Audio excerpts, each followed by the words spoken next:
आम्भमानकर मुक्तिदाता पाप परिहारकारी स्वयं मृत्युंजय प्रभु यीशुख्रीष्ट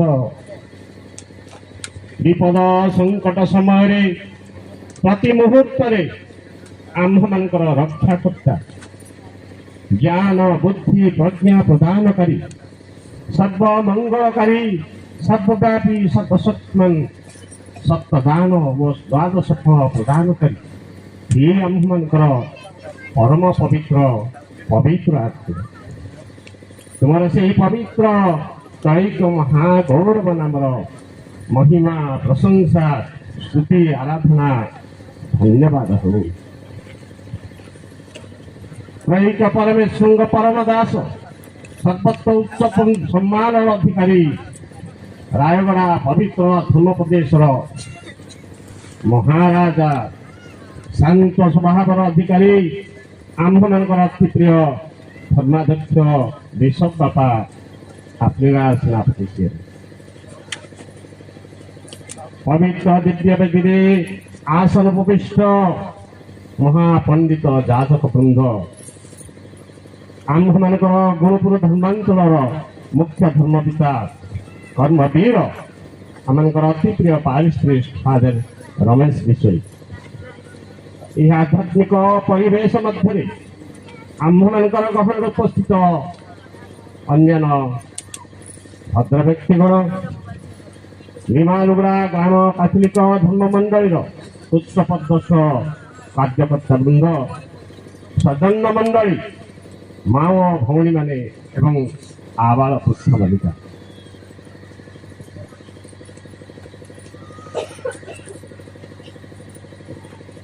हे जीवन रुष्ट अपरिण दिव्य करुणा समग्र जगत को आच्छादन करी आम पर निजको निश्चय कर हे रुधिर बदल निशृंख हृदय निर्गत करुणार झर आमे तुमको भरोसा कर divine mercy prayer group Odisha Divya करुणार मानपर संघ ओडिशा शाखा जी आध्यात्मिकतार आनंद आनंदित पुरातन ब्रह्मपुर धर्म प्रदेश एवं वर्तमान रायगड़ा धर्म प्रदेश सर्वपुरातन रोमान कैथलिक पवित्र धर्म मंडली विमानीगुड़ा ठारे महारंभर सहकार पालन कर चतुर्थ वार्षिकी 2024 मसीहार आध्यात्मिक महोत्सव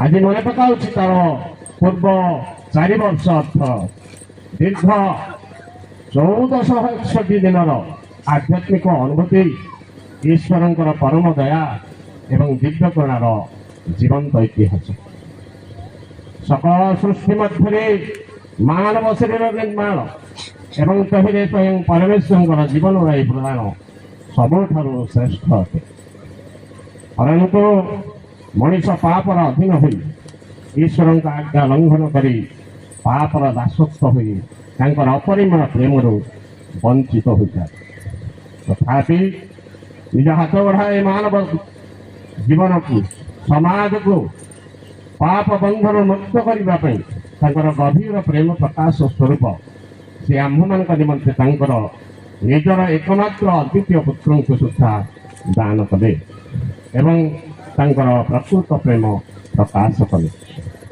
सृष्टिर प्रारंभ मनीष जाति ईश्वर का आज्ञा अवमान करी जुगे जुगे दुख कष्ट रोग व्याधि विपद संकट एमतीक महामारी भय अनेक समस्या दे गति कर आसुअछि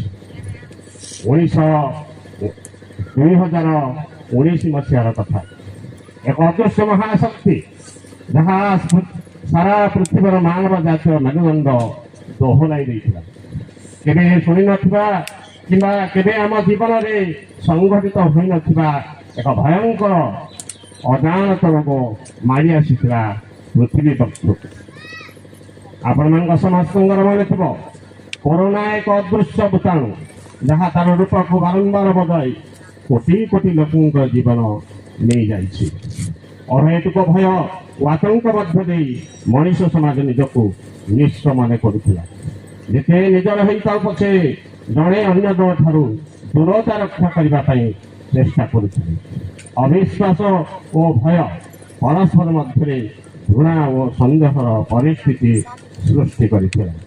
ସାମାଜିକ ଦୂରତା ଏବଂ ସରକାରଙ୍କର ବିଭିନ୍ନ କଟକଣା ମଧ୍ୟରେ ସତେ ଯେମିତି ସେ ନିଜକୁ ଅଣନିଶ୍ୱାସୀ ମନେ କରୁଥିଲା।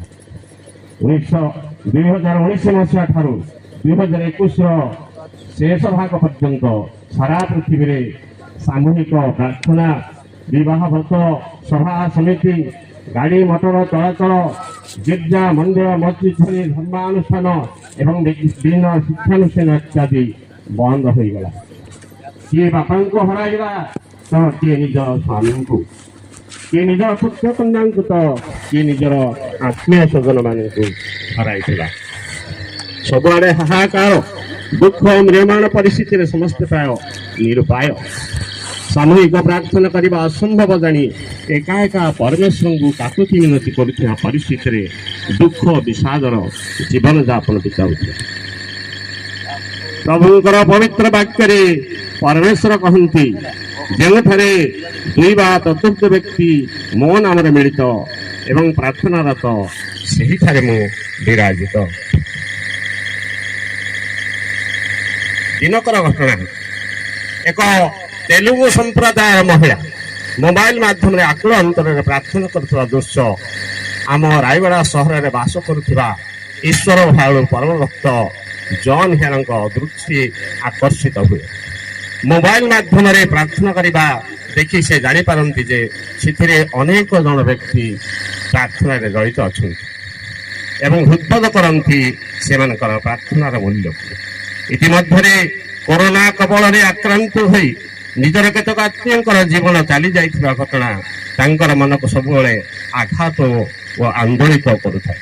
ତେଣୁ ସେହି ମୁହୂର୍ତ୍ତରୁ ମନରେ କଳ୍ପନା କରନ୍ତି ଏଭଳି ଏକ ଅନଲାଇନ୍ ମାଧ୍ୟମରେ ସାମୂହିକ ପ୍ରାର୍ଥନା ଦଳ ଗଠନ ନିମନ୍ତେ ମନର ଭାବନାକୁ ଯୋଜନାରେ ପରିଣତ କରିବା ପାଇଁ ଏବଂ କାର୍ଯ୍ୟକାରୀ କରିବା ପାଇଁ ସେହି ଦିଗରେ ଚେଷ୍ଟିତ ହୁଅନ୍ତି। ସର୍ବପ୍ରଥମେ ଭୁବନେଶ୍ୱରରେ ରହୁଥିବା ଶ୍ରୀ ପ୍ରସନ୍ନ କୁମାର ଲିମାଙ୍କର ପରାମର୍ଶ ନିଅନ୍ତି ଏବଂ ନିଜର ଧର୍ମପତ୍ନୀ, ପରିବାର ବର୍ଗ ଏବଂ ତଥା ପ୍ରଫୁଲ୍ଲ କୁମାର ଲିମା, ପ୍ରଦୀପ ଲିମା, ଆଜ କୁମାର ବେବର୍ତ୍ତା, ପ୍ରତାପ ଲିମା, ଅନିଲ ଲିମା, ମଙ୍ଗରାଜ ନାଗ ଭଳି କେତେକ ଲୋକଙ୍କ ସହିତ ସମ୍ପର୍କରେ ଆସି ସେମାନଙ୍କର ମତାମତକୁ ନେଇ ଡିଭାଇନ୍ ମେର୍ସି ପ୍ରେୟର ଗ୍ରୁପ ଓଡ଼ିଶା ବା ଦିବ୍ୟ କରୁଣା ପ୍ରାର୍ଥନା ନାମରେ ଏକ ପ୍ରାର୍ଥନା ଦଳ ଗଠନ କରନ୍ତି। ଏକ ନିର୍ଦ୍ଧାରିତ ଦିନ ପ୍ରଭୁଙ୍କ ନାମରେ ଆରମ୍ଭ କରନ୍ତି ଦିବ୍ୟ କରୁଣା ଆଳୋକର ପ୍ରାର୍ଥନା। ମୋବାଇଲର କନଫରେନ୍ସ ଜରିଆରେ ଅଳ୍ପ ସଂଖ୍ୟକ ବ୍ୟକ୍ତିଙ୍କୁ ଜଡ଼ିତ କରାଇ କିଛି ଦିନ ପ୍ରାର୍ଥନା ଚାଲେ। କନଫରେନ୍ସ ମାଧ୍ୟମରେ ପ୍ରାର୍ଥନା କରିବାରେ ଜଟିଳତା ଏବଂ ପ୍ରତିବନ୍ଧକ ସୃଷ୍ଟି ଜାଣି ଗୁଗଲ ମିଟ୍ ମାଧ୍ୟମରେ ପ୍ରାର୍ଥନା କରିବାରେ ସହଜ, ସରଳ ଓ ସୁବିଧା ହୁଏ ବୋଲି ଜାଣିପାରନ୍ତି। ଅତି ପ୍ରତ୍ୟୁଷରେ ପ୍ରତିଦିନ ପ୍ରାର୍ଥନା କରିବା ଯେ କେତେ ସୌଭାଗ୍ୟ ଏହା ମନେ କରି ଅନେକ ବିଶ୍ୱାସୀ ଏଥିରେ ଜଡ଼ିତ ହୁଅନ୍ତି। ରୋମାନ କାଥୋଲିକ ଧର୍ମମଣ୍ଡଳୀର ବିଶ୍ୱାସୀମାନେ ପ୍ରାର୍ଥନା, ଆରାଧନା, ଦିବ୍ୟଯଜ୍ଞ ପ୍ରତି ଅଧିକ ଆକୃଷ୍ଟ ହୋଇ ଦିବ୍ୟ ବାକ୍ୟ ପ୍ରତି ଧ୍ୟାନ ଦିଅନ୍ତି। ସମାନକ୍ରମେ ପ୍ରାର୍ଥନା ସହିତ ପ୍ରଭୁଙ୍କର ପବିତ୍ର ଦିବ୍ୟବାଣୀ ଶ୍ରବଣକୁ ଗୁରୁତ୍ୱ ଦିଆଯାଇଥାଏ। ଅତଏବ ବିଭିନ୍ନ ପ୍ରାନ୍ତରୁ ଅଭିଷିକ୍ତ ଯାଜକମାନଙ୍କୁ ବାକ୍ୟ ପ୍ରଦାନ ପାଇଁ ଅନୁରୋଧ ଏବଂ ନିମନ୍ତ୍ରଣ କରାଯାଏ। ସେମାନେ ଅତି ପ୍ରଭାତରୁ ସତ୍ୟ ତ୍ୟାଗ କରି ଗୀର୍ଜାଗୃହ ମଧ୍ୟରେ ଥିବା ବେଦିନୀ ନିକଟକୁ ଯାଇ ପ୍ରଭୁଙ୍କର ପବିତ୍ର ବାକ୍ୟ ପ୍ରଦାନ କରନ୍ତି ଏବଂ ଈଶ୍ୱରଙ୍କର ଆଶୀଷ ଏବଂ ଅନୁଗ୍ରହ ବିତରଣ କରନ୍ତି।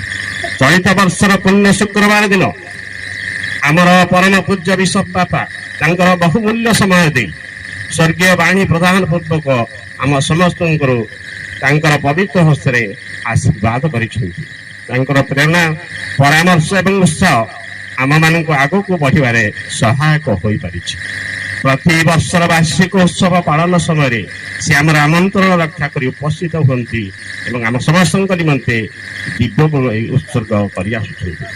ଏହା ଆମ ସମସ୍ତଙ୍କର ସୌଭାଗ୍ୟ ଯେ ସେ ସ୍ୱୟଂ ଆଜି ଏଠାରେ ଉପସ୍ଥିତ ଅଛନ୍ତି।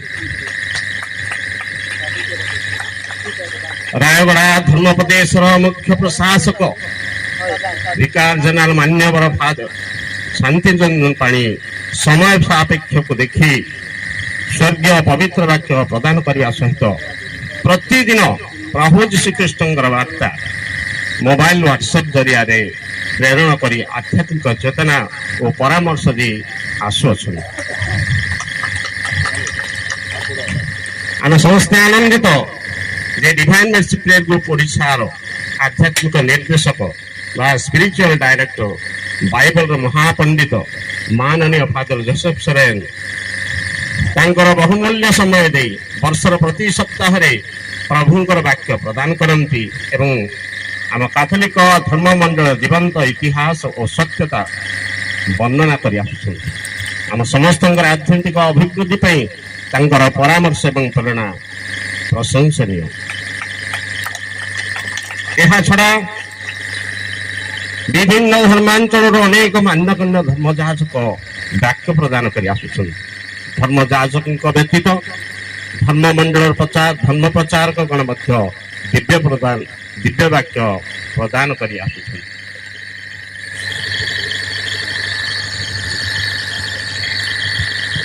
ଏହା ଆମ ସମସ୍ତଙ୍କର ସୌଭାଗ୍ୟ ଯେ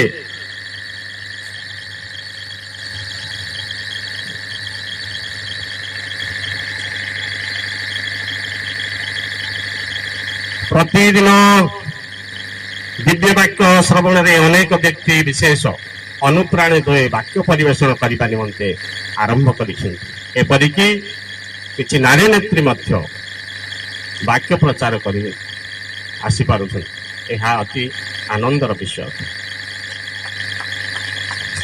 ରାୟଗଡ଼ା ଜିଲ୍ଲା ଅନ୍ତର୍ଗତ ଗୁଣପୁର ପ୍ରଖଣ୍ଡ ନିକଟବର୍ତ୍ତୀ ଆମମାନଙ୍କର ଗୁଣପୁର ଧର୍ମାଞ୍ଚଳର ସୁନ୍ଦର ବନାନୀ ପାହାଡ଼ ପର୍ବତ ଘେରା ତଥା ପ୍ରାକୃତିକ ସୌନ୍ଦର୍ଯ୍ୟ ଘେରା ଏକ ସବୁଜ ପରିବେଶ ମଧ୍ୟରେ ଅବସ୍ଥିତ ଗ୍ରାମ ଲିମାଲିଗୁଡ଼ା ଆଜି ଚଳଚଞ୍ଚଳ। ଗ୍ରାମବାସୀ ସମସ୍ତଙ୍କ ମନର ହେତୁକ ଆନନ୍ଦ ଉଲ୍ଲାସ ଏବଂ ଭବିବିହ୍ୱଳ ପୂର୍ଣ୍ଣ ଅଞ୍ଚଳ। ଦିବ୍ୟ କରୁଣା ପ୍ରାର୍ଥନା ଦଳକୁ ଆହ୍ୱାନ କରି ପାଳନ କରିବାକୁ ତାର ଚତୁର୍ଥ ବାର୍ଷିକ ମହୋତ୍ସବ ବ୍ୟଗ୍ର ବ୍ୟସ୍ତ ମହୋତ୍ସବର ପାଳନ ଆୟୋଜନରେ ସମସ୍ତେ ଗୁରୁ ଦାୟିତ୍ୱ ନେଇ ଏହା ସଫଳ ରୂପା ନିମନ୍ତେ ବ୍ୟତିବ୍ୟସ୍ତ। ଏହି ଗ୍ରାମବାସୀଙ୍କ ନିମନ୍ତ୍ରଣ କ୍ରମେ ଆଜି ଡିଭାଇନ୍ ମେର୍ସି ପ୍ରେୟର ଗ୍ରୁପ ଓଡ଼ିଶା ମହାନମ୍ବ ସହକାରେ ପାଳନ କରୁଛି ତାର ଚତୁର୍ଥ ବାର୍ଷିକର ପବିତ୍ର ମହା ଉତ୍ସବ।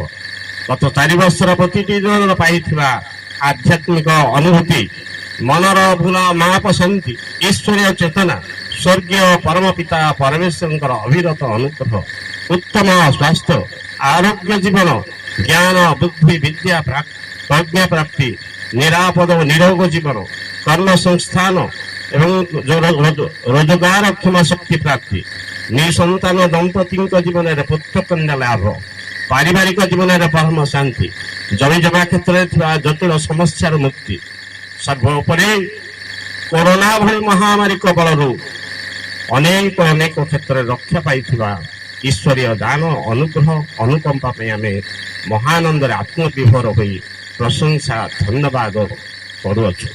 ଅତଏବ ଆସନ୍ତୁ ଆମେ ସମସ୍ତେ ମିଶି ମିଳିତ ହୋଇ ଆଜିର ଏହି ଦିବ୍ୟ ବଳିରେ ଏକାନ୍ତ ଅନ୍ତରରେ ପ୍ରିୟ ପ୍ରଭୁଙ୍କର ପ୍ରଶଂସା ଗାନ କରିବା। ଜୟ ଯୀଶୁ, ହାଲେଲୁୟା। ଧନ୍ୟବାଦ।